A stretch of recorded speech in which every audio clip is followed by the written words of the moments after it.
और आप देख रहे हैं सुदर्शन न्यूज और मैं हूं अभिजीत श्रीवास्तव। देखिए, पटना में जो नीट छात्रा का रेप हुआ और ये आरोप लगा कि पुलिस सही से इन्वेस्टिगेट नहीं कर रही है, तो उसमें कई सारी चीज़ों को लेकर एसआईटी का गठन किया गया। पहले पुलिस जांच की, उसके बाद एसआईटी का गठन किया गया। लेकिन कहीं ना कहीं ये आरोप लगता रहा कि पुलिस जो है किसी बड़े लोग जो हैं उनको कहीं ना कहीं बचाने का काम कर रही है। कई आरोप भी लगे, लेकिन अब जो एसआईटी का प्रेस कॉन्फ्रेंस किया गया उसमें जब सवाल किया गया मीडिया कर्मियों के द्वारा, तो कहा गया कि इस पे हम कुछ नहीं बोलेंगे। तो इसी पे बात करने के लिए हमारे साथ हैं पूर्व आईपीएस अमिताभ दास सर। तो सर ये बताइए कि शुरुआती दिन से एसआईटी पे ये आरोप लग रहा है कि कहीं ना कहीं ये बिहार पुलिस का ही अंग है और जो एसएसपी पे आरोप लग रहा था वही एसआईटी को लीड कर रहे थे और उसको मॉनिटर कर रहे थे आईजी। नहीं, सही बात है। देखिए, इस पूरे मामले की एक तरह से लीपापोती कर दी गई है, सारे सबूत मिटा दिए गए हैं और लगभग सारे सबूतों को मिटाने के बाद ये केस सीबीआई को सौंप दिया गया है। तो अब सीबीआई भी कुछ खास नहीं कर पाएगी क्योंकि सबूत ही नष्ट कर दिए गए हैं। फिर भी सीबीआई से मैं मांग करता हूँ कि इस पूरे मामले में जो मुख्यमंत्री नीतीश कुमार हैं, उनके बेटे निशांत कुमार के खून का नमूना लेकर उसको शुक्राणु के डीएनए से मिलान किया जाए, क्योंकि निशांत कुमार के देश से भागने की भी संभावना है। देखिए, ये पूरा मामला जानते होंगे दर्शक, कल जो एसआईटी ने प्रेस कॉन्फ्रेंस किया है पटना में सीनियर एसपी ऑफिस में, वो भी बहुत निराशाजनक था। उसमें पटना के आईजी मौजूद थे, सीनियर एसपी थे, एसडीपीओ थे, सब लोग मौजूद थे। लेकिन एसआईटी ने सिर्फ अपनी बातें सुनाई और जहां मीडिया वाले उनसे पूछने लगे सवाल, तो सारे लोग पतली गली से भागने लगे, no comments, no comments, no comments कह के। मतलब कुछ कहना नहीं है, कुछ कहना नहीं है। तो ये तो इससे तो जनता का और शक होता है कि भाई आप इतना घबरा क्यों रहे मीडिया के सवालों से। यदि आपने ईमानदारी से अनुसंधान किया होता तो आप एकदम शान के साथ मीडिया के सवालों का जवाब देते। लेकिन जिस तरह बड़े बड़े आईपीएस अधिकारी एकदम चोरों की तरह पतली गली से भाग रहे हैं, उससे तो लग रहा है कि मतलब दाल में कुछ काला है वाली बात है। आज राबड़ी देवी जो पूर्व सीएम है, जो विधान परिषद में विपक्ष की नेता भी हैं, उन्होंने भी कहा कि या तो इस केस में कोई मंत्री का बेटा शामिल है या खुद कोई मंत्री शामिल है।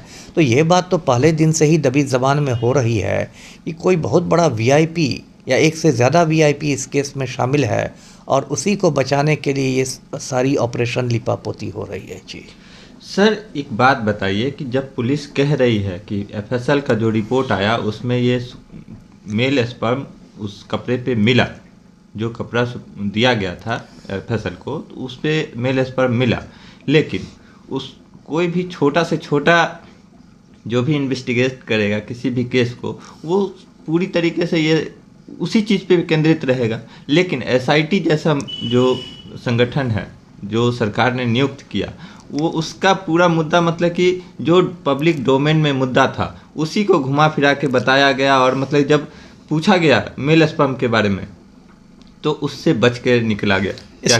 इसलिए ना मैंने कहा कि इसमें कोई बहुत बड़ा वीआईपी फंसा हुआ है और इसलिए ये लीपापोती चल रही है। और ये लीपापोती पहले दिन से ही शुरू हो गई। जिस दिन ये मतलब एफआईआर हुआ था चित्रगुप्त नगर थाना में, उसी दिन से शुरू है। दर्शकों को याद होगा, एएसपी हैं अभिनव कुमार, उन्होंने कहा कि लड़की ने नींद की गोलियां खाकर आत्महत्या कर ली। उन्होंने पोस्टमार्टम रिपोर्ट का इंतज़ार भी नहीं किया। सीनियर एसपी कार्तिकेय शर्मा ने भी कहा कि कोई रेप नहीं हुआ है, अपने पोस्टमार्टम रिपोर्ट का इंतज़ार भी नहीं किया। क्यों आपको इतनी हड़बड़ी है सबको क्लीन चिट देने की? उसके बाद देखिए, पीएमसीएच की पोस्टमार्टम रिपोर्ट में स्पष्ट आया है कि यौन हिंसा से इनकार नहीं किया सकता है। एफएसएल की जो रिपोर्ट आई है, विधि विज्ञान प्रयोगशाला की रिपोर्ट में कहा गया है कि लड़की के कपड़ों पर पुरुष के शुक्राणु मिले हैं, मेल स्पर्म मिला है। तो अभी तो एसआईटी के सामने असली चुनौती ये ना थी कि पता करना कि ये शुक्राणु है किस पुरुष का, है ना। असली चुनौती तो ये थी। तो ये तो किस्सा तोता मैना सुना रहे हैं। तो कोई कभी जहानाबाद पहुंच जाते हैं, कभी यहाँ पहुंच जाते हैं, कभी लड़की के माँ का ले लेते हैं ब्लड सैंपल। अब बताइए, लड़की की माँ का ब्लड सैंपल क्यों लिया जा रहा है? आप क्या उस लड़की की वंशावली बना रहे हैं? आपको क्या सीओ ऑफिस में उसकी वंशावली बना कर देना है? मतलब पूरे केस को एकदम भटकाया जा रहा है और पूरे केस का इन्होंने कचरा कर दिया है। जी सर, एक बात बताइए, कहीं ना कहीं ये केस जब बिहार पुलिस के हाथ में था तो वो सीधा सवाल बिहार पुलिस पे उठ रहा था और सरकार पे उठ रही थी। तो ये कहीं इससे बचने का तो एक तरीका नहीं है कि सीबीआई के हैंड ओवर कर दिया गया? नहीं, बचने का तो तरीका है ही, लेकिन इतने दिन सीबीआई को यदि हैंड ओवर करना था तो एकदम पहले दिन ही कर देना था। मैंने पहले दिन ही मांग की थी कि इसमें वीआईपी लोग हैं, इसको सीबीआई को देना चाहिए, लेकिन इन लोगों ने जानबूझ के 20-22 दिन देर की, जिससे कि एसआईटी ने सारे सबूत मिटा दिए, है ना। अब तो ये बात आ रही है कि जिस चादर पर लड़की का इलाज हुआ था वो चादर भी एफएसएल को भेजने के पहले उसको धो दिया गया साबुन से। तो ये तो कोई काम पुलिस ने भोलेपन में नहीं किया है। आप कोई स्वच्छ भारत अभियान तो नहीं चला रहे हैं कि चादर को एकदम धो के दे दीजिए। आपको पता है कि उसमें खून के दाग हो सकते हैं, शुक्राणु के दाग हो सकते हैं, तो उसको धोने की क्या ज़रूरत थी। इसका मतलब एकदम कहीं ऊपर से सीएम हाउस से मतलब या कहीं ऊपर से इन लोग को दबाव था कि भाई सारे सबूत मिटा दो। अब जब सारे सबूत मिट जाएंगे तो सीबीआई क्या करेगा। सीबीआई के पास कोई जादू की छड़ी तो नहीं है कि सीबीआई वाले जादू की छड़ी घुमाएंगे और सारे दोषी हाजिर हो जाएंगे। सीबीआई भी जो उपलब्ध सबूत है उसी पर ना काम करेगी। आपने सारे सबूत मिटा दिए तो सीबीआई वाले भी सर पीट के चले जाएंगे। 8-10 महीना कुछ टाइम पास करेगी सीबीआई, उसके बाद कह देगी कोई सुराग नहीं मिल रहा है, फाइल बंद की जाती है। पहले भी बिहार के कई सारे सनसनीखेज कांडों को सीबीआई को दिया गया है और सीबीआई का एकदम जो रिजल्ट रहा है नील बटा सन्नाटा रहा है।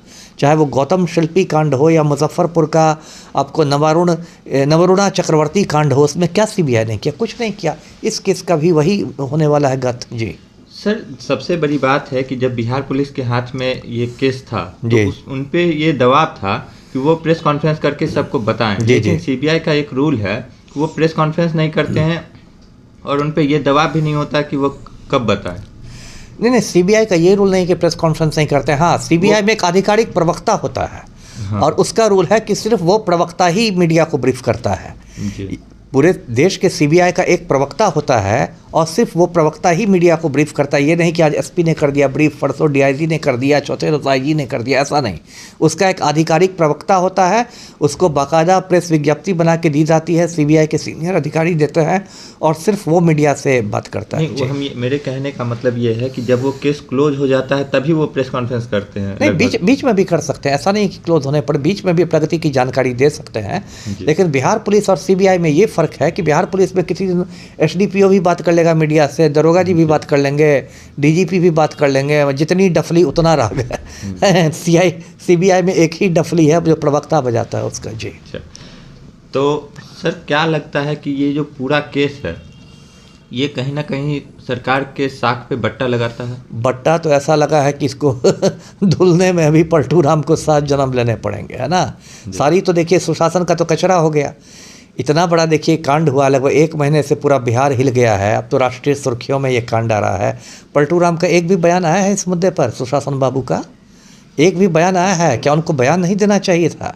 क्या उनको गांव जाके, पतियामा गांव जाके परिजनों के आंसू नहीं पोंछने चाहिए थे?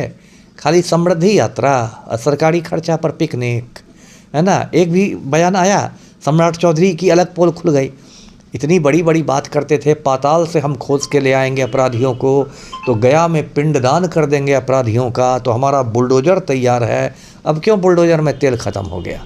पाताल से छोड़ दीजिए, आप तो मनीष रंजन को रिमांड पर नहीं ले सके, आप तो नीलम अग्रवाल को अब तक पकड़ नहीं सके, तो क्या डायलॉग मार रहे थे, पाताल से निकाल लेंगे, गया में पिंडदान करवा देंगे। इसलिए जो आपने बट्टा की बात कही, तो बट्टा तो साख पर ऐसा लगा है कि हमसे धुलते नहीं धुलेगा बट्टा। जी तो नमस्ते। ठीक है सर, धन्यवाद, थैंक यू। तो ये थे हमारे साथ पूर्व आईपीएस अमिताभ दास सर, और ये बता रहे थे कि किस तरह से इस केस में लीपापोती की गई है। तो बने रहे हमारे साथ, देखते रहे सुदर्शन न्यूज़। धन्यवाद।